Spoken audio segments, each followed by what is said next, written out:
Hello everyone, it's Ruby Panda here, and welcome to part 1 of the tier list series. Now, if you haven't watched part 0, I highly recommend you do so, as it explains all the metrics, all the criteria, the tiers that we're going to be working with, so you have an idea of like how these sinners are going to be ranked. Today we're actually going to be looking at the Arcane sinners, plus a few additional ones. The reason why we're ranking these together with the Arcane is because of how prominent they are in the current Magic VFL meta. So yeah. It's basically going to be the main focus of this video. I also want to start off by apologizing for the length and delay of this video. I feel like I have no idea like how much justification I need, so I end up just taking ages explaining certain sinners. I would also like love your feedback on this video, like going forward. We can hopefully condense this area a bit and I can settle on a format. But yeah, Arcane. I want to do Arcane first, since not too long ago a friend of mine asked me for some input on their tier list, which they later posted to Reddit. It's this one right here. And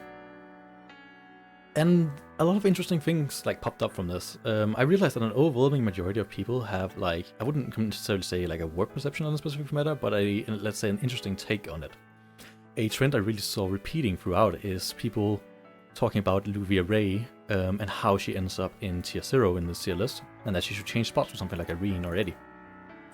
Another general consensus seems to have been that the Etti needs Shackle 1 to do more damage than Luvia, and that in fact this is even assuming that you are animation cancelling the Luvia. So yeah, this was definitely a trend I started spotting, and I started seeing more and more pop up. A lot of people think, or like rate Luvia as some sort of tier 1 sinner, rating something like Eirene as tier 0. Some cases the Luvia is completely gone from the recommendations, and just seems like, yeah, she's generally just like put in the lower tier, down in tier 1. Which definitely made me scratch my head a bit, and it's definitely going to be something we're going to be talking about today. So yeah. I mean, also I just want to note that I didn't show you those posts for you like to go and basically say like don't listen to these people or go read on these posts, but like just to like illustrate to you like how the current meta is perceived, and which sinners are ranked at the top and which sinners aren't. I thought there was like a lot of interesting misconceptions in some fundamental aspects of the game, especially some of the comments. So I'll be hoping to talk about some of those today. It also means that there is going to be a lot of talk concerning certain sinners on this list, so we may not actually get through all of these today, which I'm kind of sad about if we don't. But yeah, I think that's all. Let's just dive right into it with the elephants in the room. It's going to be Etti and Luvia. Grab yourself a drink. This is going to take a while. I think there are mainly 3 misconceptions when it comes to talking about Etti versus Luvia. And the first one is that people seem to think that Arcane like balances the game like with AC in mind. That Luvia's damage is balanced by her ACing, and that you need to AC her to reach competitive levels. This is obviously not the case. Arcane, like, I don't think can ever balance the sinner through AC, right? Like they don't consider this because it's not really a mechanic that you're meant to exploit or to interact with the way we do it. So yeah, that's definitely not the case. We have the second misconception that I think a lot of people have, maybe this is not a misconception, but it's the relationship between the base contribution of a sinner, versus the effective contribution of a sinner, versus a meaningful contribution of a sinner. These concepts can be a bit hard to wrap your head around, especially if you're new. So, in case you're wondering, like basically the base contribution of a sinner is basically what does that sinner bring by themselves. The effective contribution of a sinner is how much value do they bring through another sinner, like its teammates basically. And the last one is that a meaningful contribution? Because we can all bring Peggy with Paradise Regained into DC and still 240k, but did she make a meaningful contribution by doing that, right? The last misconception I think a lot of people have is also like in extension to the Empower versus Last Stand. Like, when do we go Last Stand? When do we go Empower? Why do we go Empower? And why do we go Last Stand? Like, which like parameters need to be in place for us to justify one over the other? So yeah, this is all going to be stuff we're going to be talking about. But yeah. First things first, what is the relationship that we've now noticed in some of these posts and a lot of people seem to have about Etti and Luvia? Well, it's that Etti at Shackle 0 competes with Luvia when she ACs. Right, this is the first, I think, relationship that's established. The other one then is that she needs the Shackle 1 in order to outdamage the Luvia with AC. So yeah, we can easily measure the base contributions in this, so I think that's a good place to start. Huge shout out to my friend Dreeps for lending us his Shackle 1 Etti, which can then help us in quantifying her base damage contribution. Now this is obviously a completely maxed out Etti, but it's also, I think, what's being most relevant of what a lot of people consider when talk about this. Now we aren't going to see the look through the whole thing. We just basically need the maximum amount of damage her ECB deals. I'm basically just assuming that whichever math we're going to be doing on this ultimate, we're just going to be having the fully stacked ECB. It just makes everything way more simple. So yeah, we have that one instance of her ultimate is 6,652. We have 12 of those because of a passive one. Let's assume it like that, which gives us the 80k. So basically, let me write that over here. We have Etti, Shackle 0, with one ultimate does 80k. If we give her the gem as well, she reaches 100k. So Etti, Shackle 0, with the gem, reaches 100k. Okay. Let's start off with this statement here and see if that holds up. So how much damage does our Luvia do? Now, in order to isolate Luvia's damage, I'm going to take firstly the amount of damage she does up front. As you can see here, this is the Luvia I'm using. Basically what this is that I'm just letting her hit until we need to break, which at that point I quit the stage. And I note down the damage here, and that damage is 30k. So from whatever damage she's dealing here with the no AC, we are going to be subtracting the 30k from, and we'll get the damage that she does over the course of the break. As you can see here, there's no AC going on, she's just standing here and hitting. Damage comes out to 130k, which is kind of nice. It's just a straight then, let's see, no AC, it's just a straight 100k.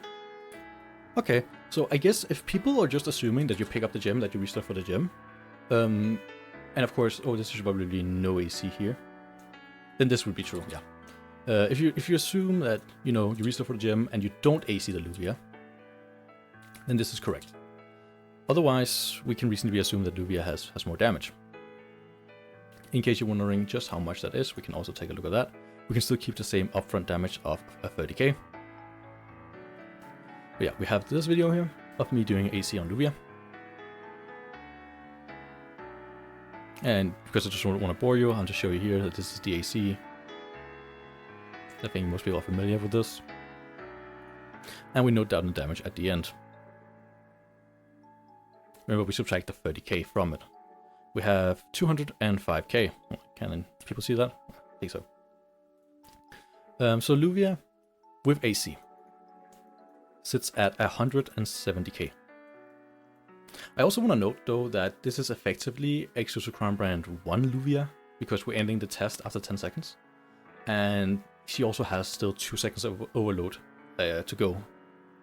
But we're not measuring that, we're just focusing on this 10-second core break period. So okay, this means that Etti Shackle 1 needs to approximately add either 100k to her base damage or 70k to the gem pickup. We can pretty easily accommodate how having her Shackle 1, because it just adds 3 more here. Let's start with no gem pickup. Oh, that's interesting actually. So Etti at Shackle 1, no gem, is 100k. Meaning that this is actually equivalent to the Luvia with no AC. The Etti Shackle 1, if you don't reset for the gem, you have the same damage as a Luvia that doesn't AC. Okay, what if we pick up the gem? Do we reach the... we don't. We hit 120k. And with the gem, 125k. Okay, we still have another like 50k to go to find somewhere. So Yeah, we can try and like go further. Actually, we can assume, what if we just assume like Shackle 4, Shackle 4, Shackle 5, Eddie. Well, luckily I do have a friend who actually does have that. Hold on, let me clean this up for you real quick while we look at the next one. We have this Shackle 5 Eddie we can look at now. I'll just note down here that we still have the Luvia with AC, and she sits at 170k damage. Let's see how much damage this Eddie does. We'll just do, there we go, 6,304. Oh, 7,304. And of course, this is of course 15 instances of that. We can guarantee the gems, so we might as well note that. And we then have that a Eddie Shackle 5 with a coach gem hits 140k. I bet a lot of people are probably surprised by this, but it comes back to the thing I mentioned earlier about Aisha not being able to balance like through AC. I'm guessing also a lot of people will basically assume that, well, we're going to be using Empower with Eddie, right? So you should probably account for that. And we will. But I will, of course, also just like note, generally speaking, that Eddie at this point overtakes Luvia in other game modes, such as like Depths, like RD. And also, like, at this point, she has Shackle 3 as well. Like, let's give her a couple of extra ultimates, why not? Like, let's say she gets 3 more of her info procs. Oh, that was the wrong one. 3 more. Up to 18. There you go. Now she's competing. If you get +3 info, which I believe at this point will have 25% chance, so it's actually not too bad. I think you can pretty safely say that in a BFL context, Shackle 5 Eddie is equivalent to Luvia in terms of base contribution. Now, I think the argument of Empower is something that we should also talk about and Last Stand, because it ties nicely into the other things. So let's talk about this. So basically the argument is, right, that we're using Empower here. And we're using an Eddie here. Right, let's just, for the sake of simplicity, right, because we're going to be ranking the Shackle 0 Eddie. Let's go back to assuming that she's Shackle 0. Her Shackle 0 dealt 6652 damage. Well, Shackle 1 did, but doesn't change. She gets 12 instances of her info proc on the first ultimate. We'll then empower her for a second one. Right, and this one doesn't have the passive 1 bonus. So she only gets 8 ultimates here, putting her up to 20. Well, we know Luvia is still at 170k, so we still need another one. So let's do another one. Let's actually assume that you just get lucky and you get a couple of more info procs. Like, just put it up to 30. There you go. She's up to 30 now. This is basically, let's say, 3 Eddie ultimates, and you got a couple of info procs, just for good measure. So yeah, that's 200k. Oh. 200k. 200k damage here. If we're using Empower and we're getting 3x ultimates. Okay, what about Luvia then? Well, Luvia was still at her 170, right?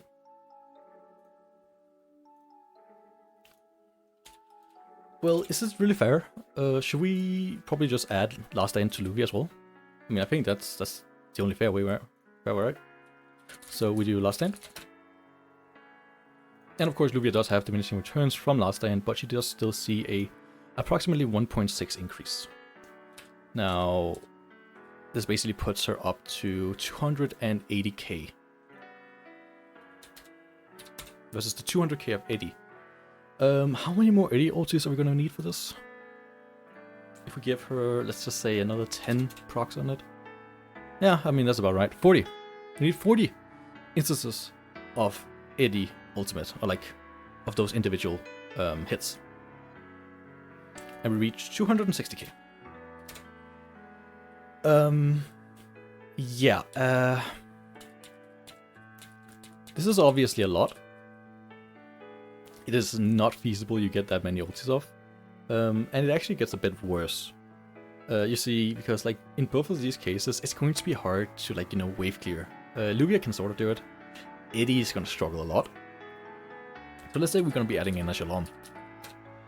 on both sides, right? Just to handle the waves.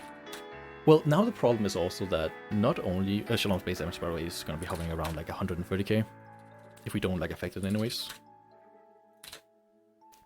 130k. But now the problem comes, right, that Luvia gets a 1.6 from last stand. Shalom gets a 1.6 from last stand. This Shalom does not. Her damage does not change. 1.6 here is like, I mean, he's basically going to reach like 200. This is what? This is 1.6. It's going to be like 2 straight, I think, 2.1. Let's just do 2. 200k. Oh, well, now Etti now has another damage disparity she needs to compensate for. There's another 70k damage that this Etti needs to compensate for with Empower. Like, I hope I'm like demonstrating here like how many freaking ultimates she needs to compete. Let's just keep this actually. Let's just assume that the Etti has Shackle 1 still. If she has Shackle 1, we go in multiples of basically 15. Well, we go in 15 on the first one. The next one is an 11. So we have 15 plus 11. That's like 26. Let's give her yet another one. Another 11. We'll put her up to 37. And then, of course, let's give her, like, you know, a couple of info procs. I mean, we ended up at, like, around the 40-ish area. If we give her 3 ultimates, let's give her 42, because why not? And now she has 280k. I mean, at this point, it's just all the same thing I actually feel like I'm talking about. Is that even at Shackle 1, she does not compete in any capacity, basically. And I think a lot of other people now is going to probably wondering, like, okay, Panda, this is correct. Why do people even use Empower? Why do people even use Etti in like high scoring run? Right? Why does no high scoring run feature Luvia? And I think there's a fundamental like misunderstanding of these high scoring runs and what they encapsulate, right? The reason people use Luvia or use Etti over Luvia in those kinds of runs is that depending on the time span you look at, Etti can outperform Luvia, right? Like we're looking at a 10-second core break period here, right? Because I think that's the most representative for what you're going to be having in a BFL context, because that's the standard core break timer. However, if we go by having, let's say, Etti down here, Etti typically only uses like this part here to hit her full damage. Meanwhile, Luvia needs the entirety of the 10 seconds. So it's pretty obvious that, you know, molders and high scores are going to be favoring this, especially considering that you just need to keep in mind that the state's requirement for like how much damage you need to bring is like here for molders, right? We have all of this excess damage that we can just throw away. Why would we run in power? Like, why would we run last lane? We can just run in power, right? We knock our damage down here, but it's still fine. It gives us way more speed.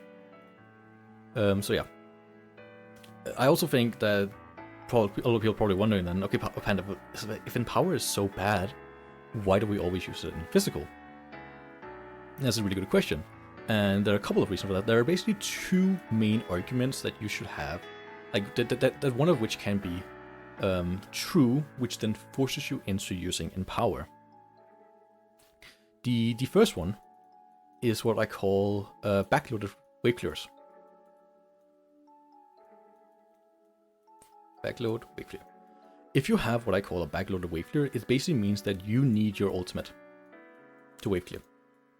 You are a main source of wave clear and you need your ultimate. Think Nox here. Think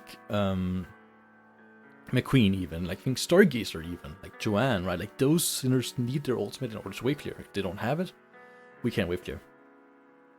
So we need to empower them into turning them into a front-loaded wave clear, who then, of course, is in turn someone who relies on AAs, or maybe just starts with the ulti. Think something like Oak, Serpent, Shalom, right? The other reason you can have for running in power, the other reason you can have for running in power is you can have what I like to call like an insane energy to damage conversion ratio. Basically what this means is that if I give you, let's say, 30 energy, you convert that into a lot of freaking damage. Think Drea here. Think even Darren, right? Like, how do you think Etti and Eirene compare to Drea and Darren in terms of, like, how much damage do you get out from one ultimate? We can actually, like, map that out for Etti as well, right? Because Etti Etti is actually like, Etti doesn't even like really want Empower. She kind of hates it. Because Etti is so reliant on her passive 1. Right, she gets 12 ultimates if her passive 1 is fully stacked, and that costs her 30 energy. And this, of course, we mapped out to be, I forgot the damage number. We mapped this out to be 80k. 80k damage for 30 energy. It's not like, you know, that's not bad at all, actually. That's completely reasonable. But then it turns down to 8 from all subsequent ultis. And now we're looking at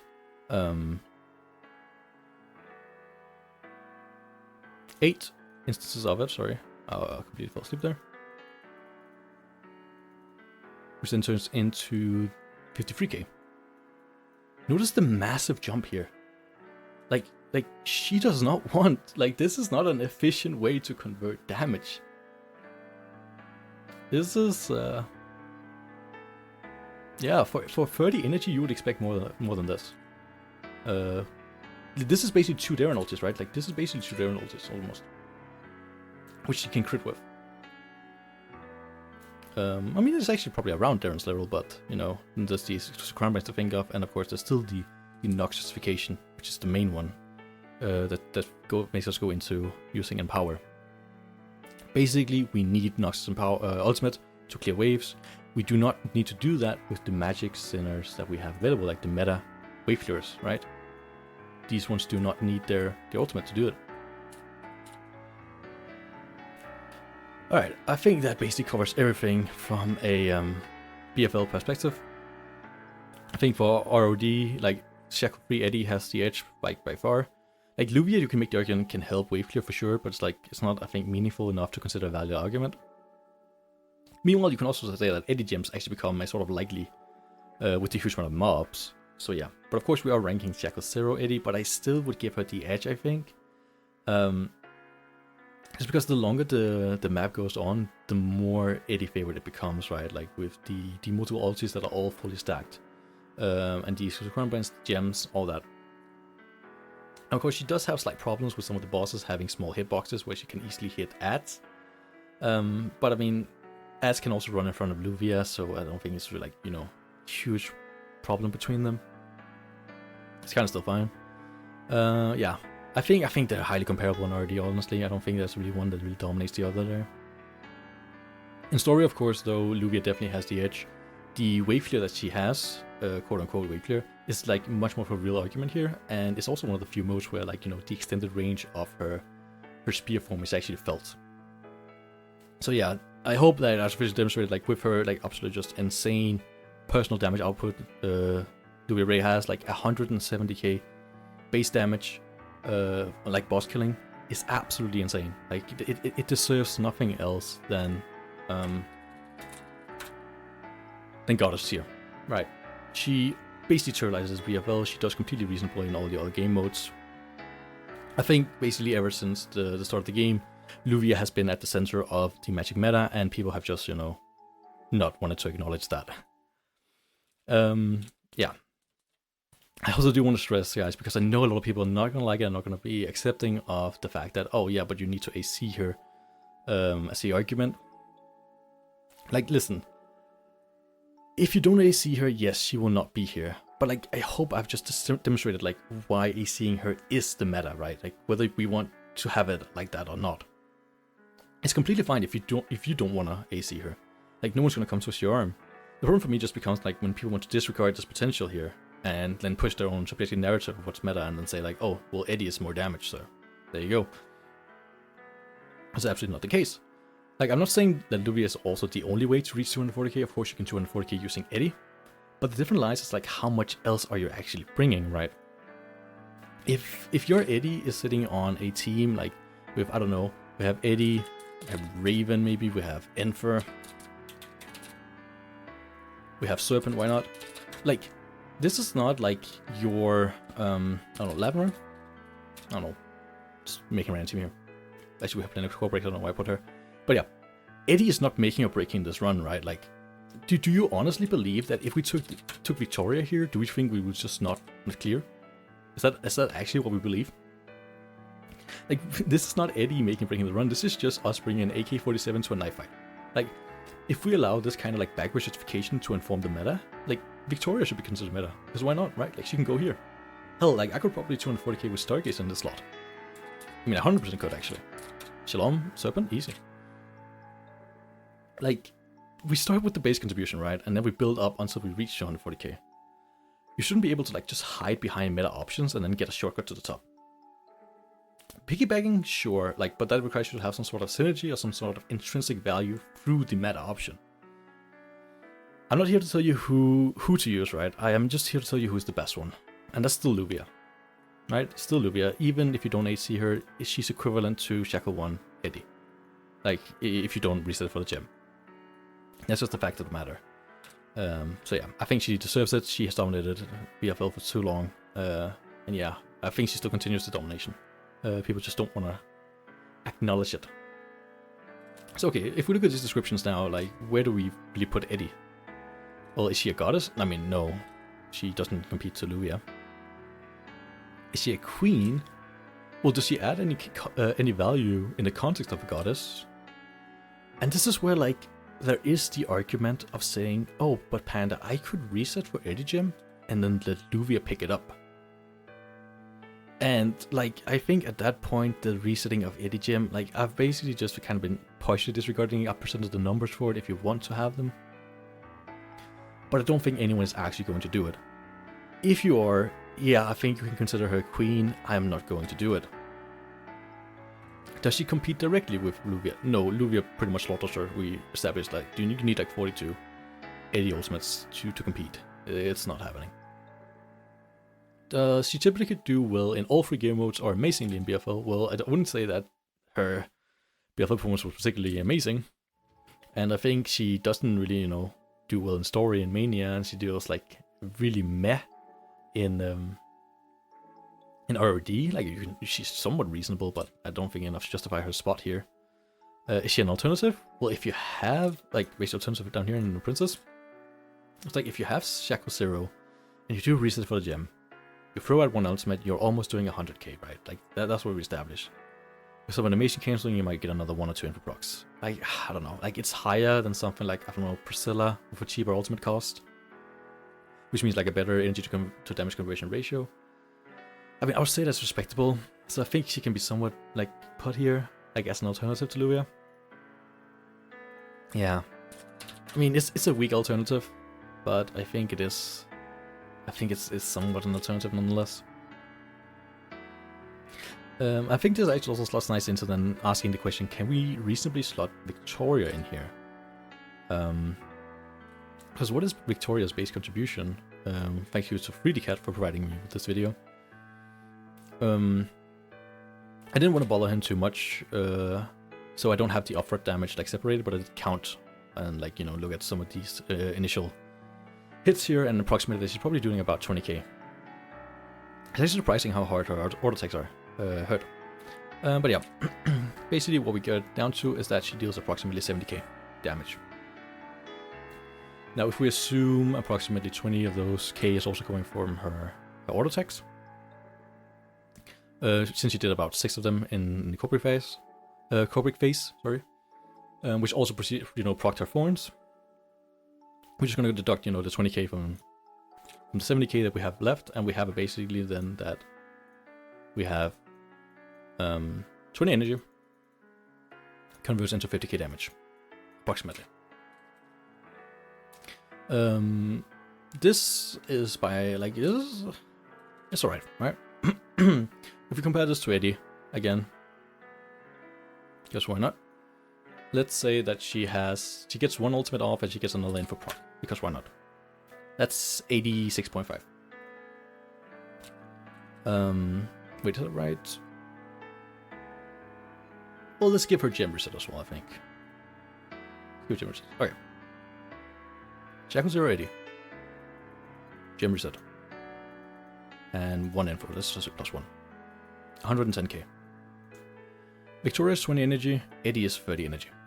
So for 10 more energy, you get basically double damage if you reset for the gem. I'll also note down the no gem damage. I honestly don't know if people actually reset for Eddie gem. I don't think people do, but I think if people are saying that she deals more damage than Luvia, then they probably are. Or they just, I don't know what else they could be doing. Yeah, okay. 20 energy for 50k damage versus 30 energy for 100k, 10k damage. Now the best way we can probably compare this is that we upscale Victoria to 30k and 30k to 30 energy just for like comparison purposes. If we give her 30 energy with the same conversion ratio, then she'll hit 75k. Okay, this is something. If you remove Etti's gem, right, she goes down to the 86k. This is only like a 10k difference.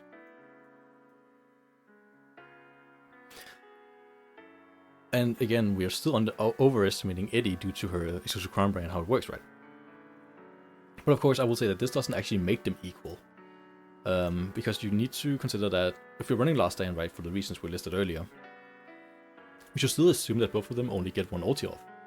Which means that Victoria being gated by her 20 ultimate cost is kind of worse than Etti's more powerful 30 cost ultimate. Even if Victoria's conversion ratio was actually like proven to be better. However, if you were to assume them kind of in an empower composition, where they both had like, let's say 60 energy to expend, then they would actually reach an equilibrium, right? Maybe Etti favored if you reset for the gem, just because of how insane like Etti's drop becomes when she doesn't have her info, right? Then she goes into 30 energy for 53k. Which again, Victoria is just base 20 energy for 50k. Right, so the more consecutive ultimates you do, the more Victoria favored the damage is going to be. The less you do, the more Etti favored it's going to be. Again, this all points to Etti wanting to use Last Stand and not actually wanting to use Empower. I think Victoria's ultimate though being an actual like AoE tool could give her an edge in some circumstances.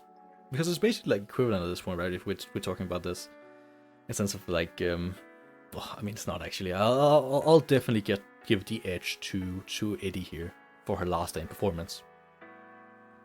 So yeah, all in all, I think Victoria and Etti they feel quite similar power-wise because like Etti is the stronger BFL option, right? But because of Victoria's AoE tool, like being an actual AoE tool, I think she's the stronger non-BFL option.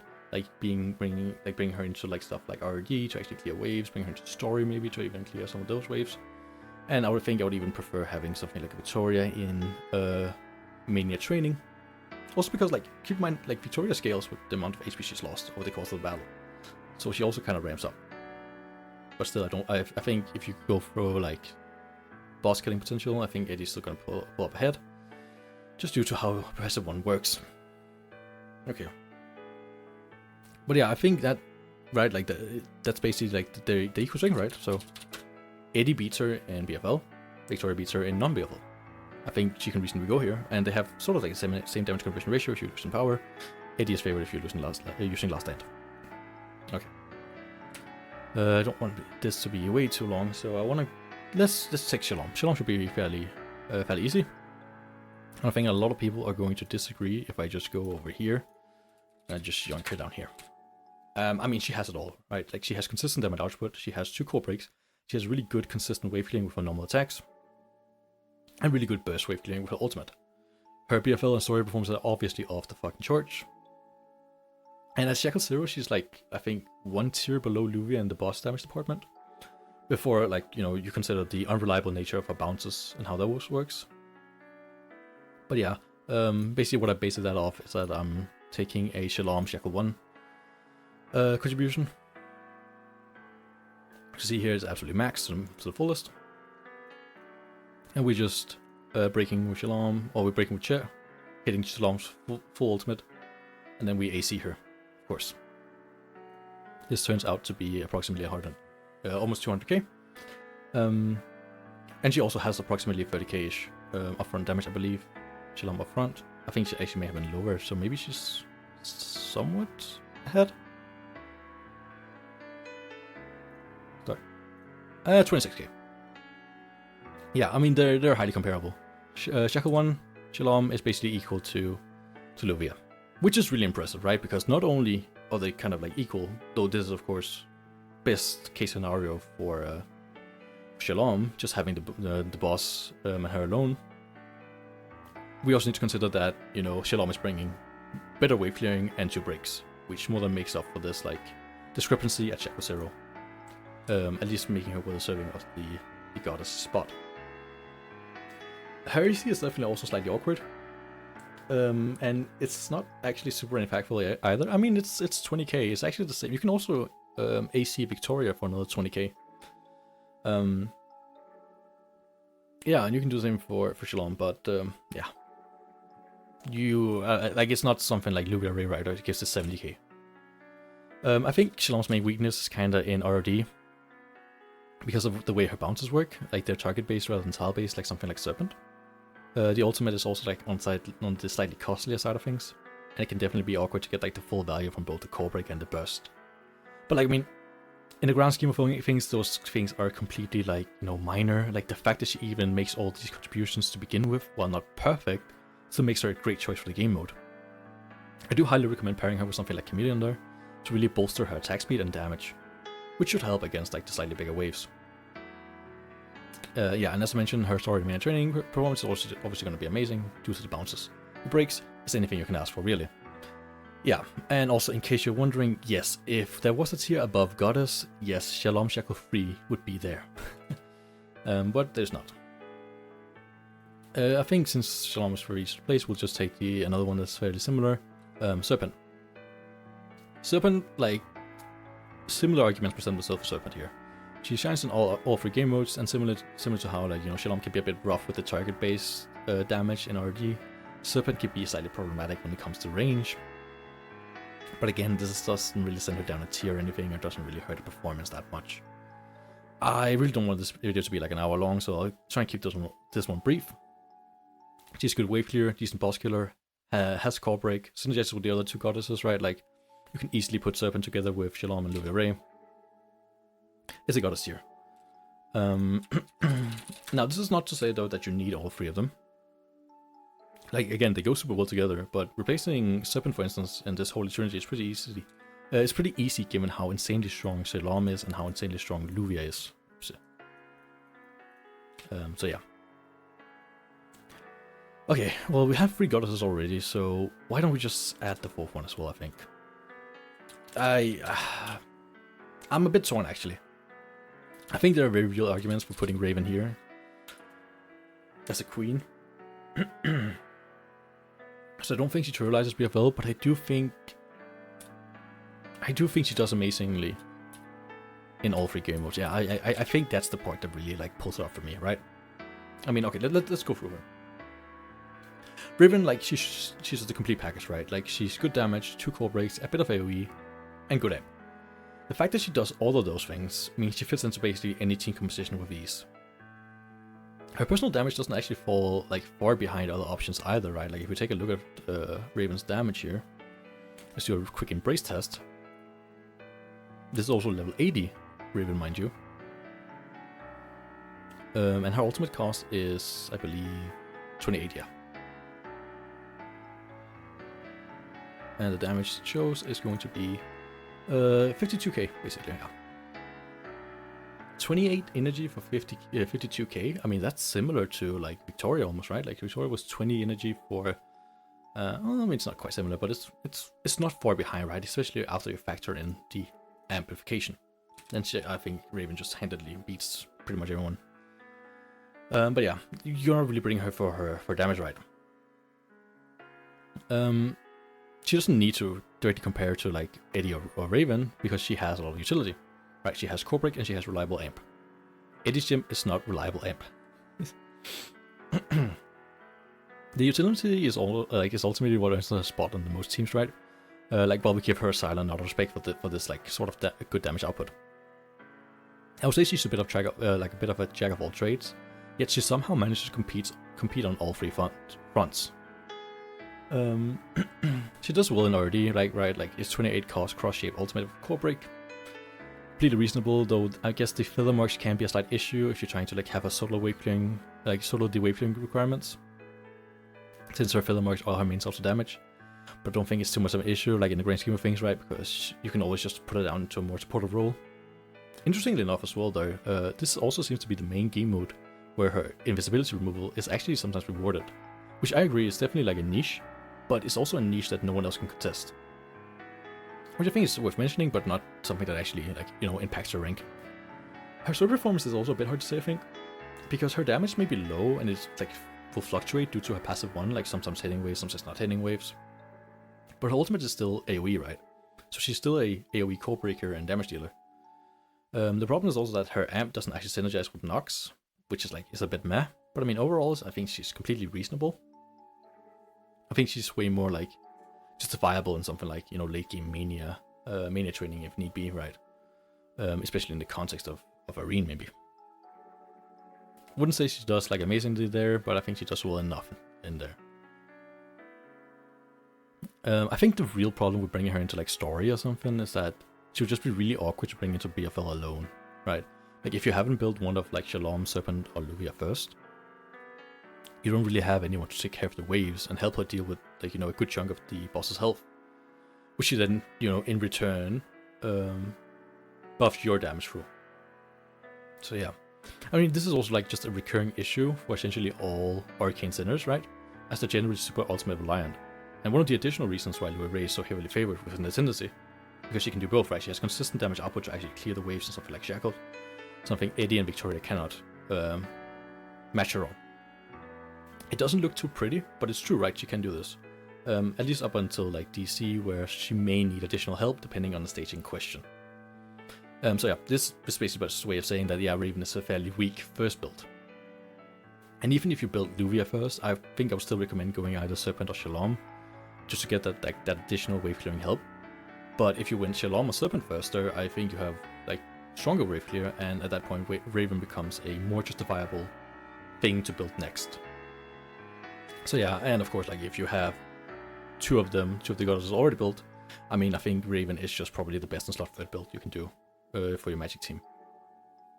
Yeah, at that point, I think you have established the core of the team, and Raven just allows you to completely stabilize your score. Yeah. Okay. Whew. How long is this video so far? I swear future videos will not be this long. I swear. Let's do Eirene real quick, and then we can stop there. Okay. Now, if you followed me for any length of time, you may know that I have been screaming about this girl being overrated for basically forever. But this is the tier list, and I'm trying to stay fully objective. Okay, let's start with her base contribution.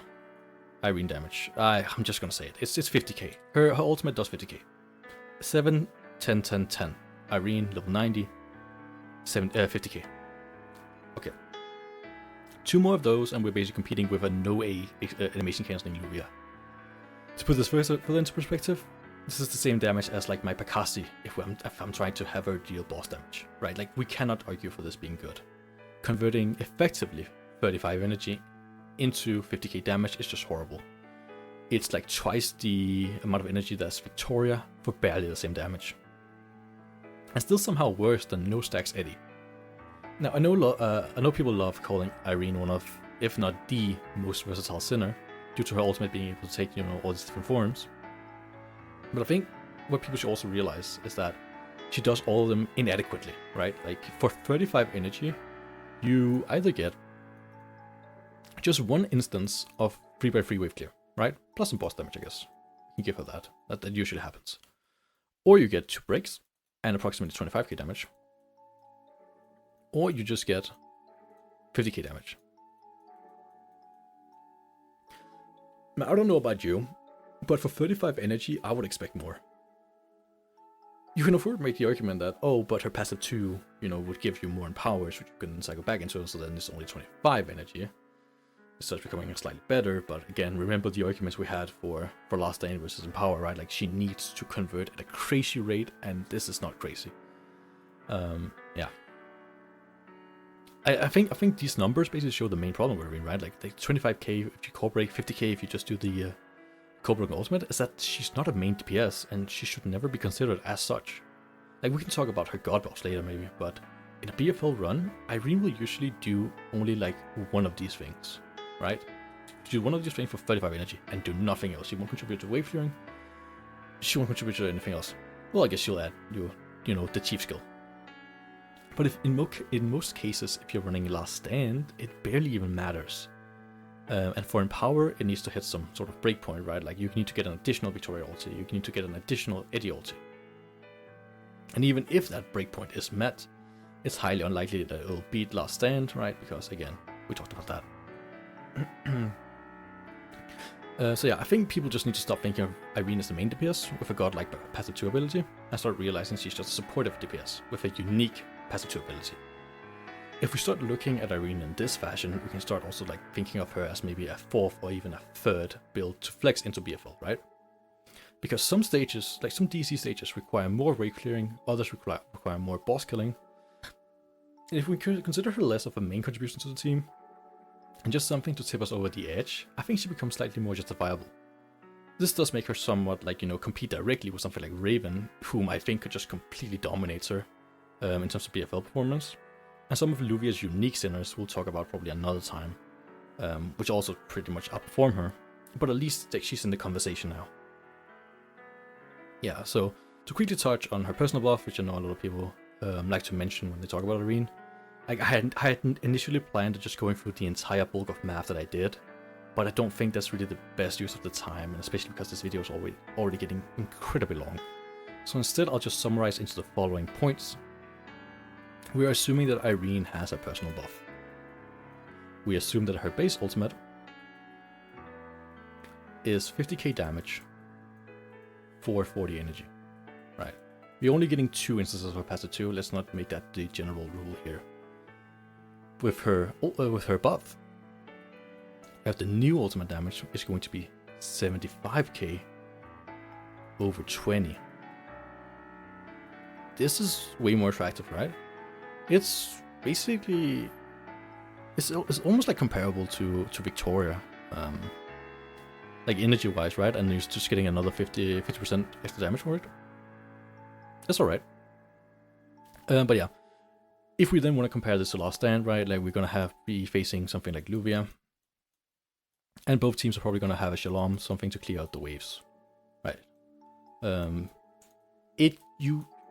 You can sort of argue for the fact that Eirene can wave clear by herself now, but remember, every time you do that, you lose boss damage. So yeah, I don't know. Like you would need a lot of amplification to still have enough boss damage for the Shaku Zero Eirene to let her also handle the wave clearing. But yeah. And of course, then it goes back to the whole thing of, yes, both of these have a 1.6 multiplier to the damage. And this all comes out to the fact that Eirene needs 8 ultimates to compete. Yeah. Or of course you can think of this in terms of energy, which is 160 energy. Which, I mean, is actually doable, because if we now consider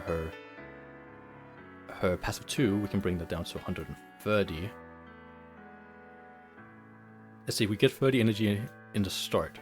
We get 40 or so energy just, from playing the stage, until like 40 seconds. And so we only need another like 6 empowers from elites and bosses. I mean, that's doable, right? Like, yeah, this comes out to about 8. 8 ultimates she needs. Pretty doable, I think. But keep in mind that we've just proven that she doesn't dominate. She just becomes competitive at that level. So yeah. One could of course imagine how an amplifier like Enfer would affect Eirene's conversion rate, and maybe she went out in that case. But I must admit, at that point, it gets slightly complicated for me to kind of like reliably do the math, I think. So yeah, I mean, in any case. On the other side, like you have the Luvia Ray Shalom combo, which is going to certainly give you 240k like every week, basically, even without buff reliance. Meaning, even if we were to give Eirene the case here, like the edge here with her own personal buff, what happens on weeks where she doesn't have it, right? Like then we're just back to solo Shalom, which I mean is probably doable to some capacity, but it's just way less appealing. I mean, it's doable, but you need a lot of amp, let's say it like that, especially if you're talking Seco Zero Shalom, right? Because that's what we're reading here. That said, I think Eirene is still reasonable in something like RRD, right? Like, she's not amazing or anything. Again, like, it's 35 energy for 3x3 wave clear. It's basically a scam. but still it's wave clear nonetheless, and you get the extra power charge, which can then be funneled into, I don't know, actually efficient wave clearers. This can also be somewhat useful as a boss killer, where you kind of like you pair something like an Enfer, because Eirene does have the unique property of being able to store all her damage, right? So you just store all her damage in like mines, wait till the last 20 seconds or so, give her Enfer ulti, and pop all the damage. Assuming you start her in front of Enfer, I guess you can reasonably expect something like an effective 90k per 35, right? If we said that she has 50k normally, Enfer adds another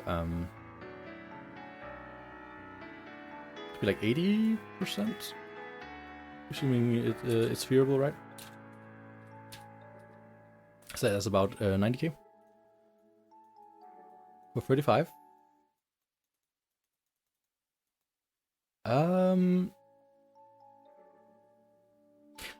Yeah, never mind. This isn't actually that great. This is somewhat like Victoria, right? Victoria was 50k over 20, which in turn means 100k over 40.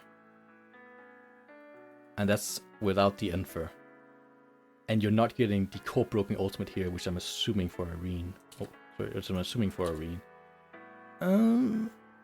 I mean, I think it's still viable. I mean, I've done it. Am I doing something wrong with the math there? I'm not sure. Maybe. It's been an hour almost, man.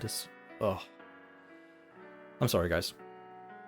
But yeah, I think you can expect like, I don't know, 90k per 35 energy conversion rate. So yeah, in either case, you can always funnel her in powers into other wave clears. You can use her ultimate every once in a while to clear out a wave, right?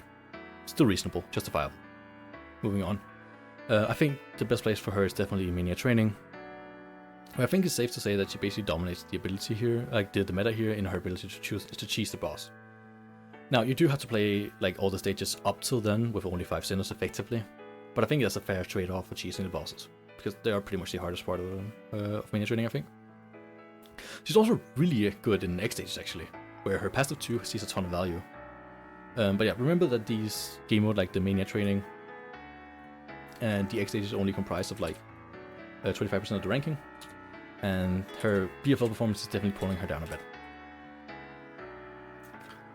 But yeah, I think like in the end, right, like the supportive versatility she has across all game modes, right? She may not be great for BFL, but she's in the conversation as a fourth build.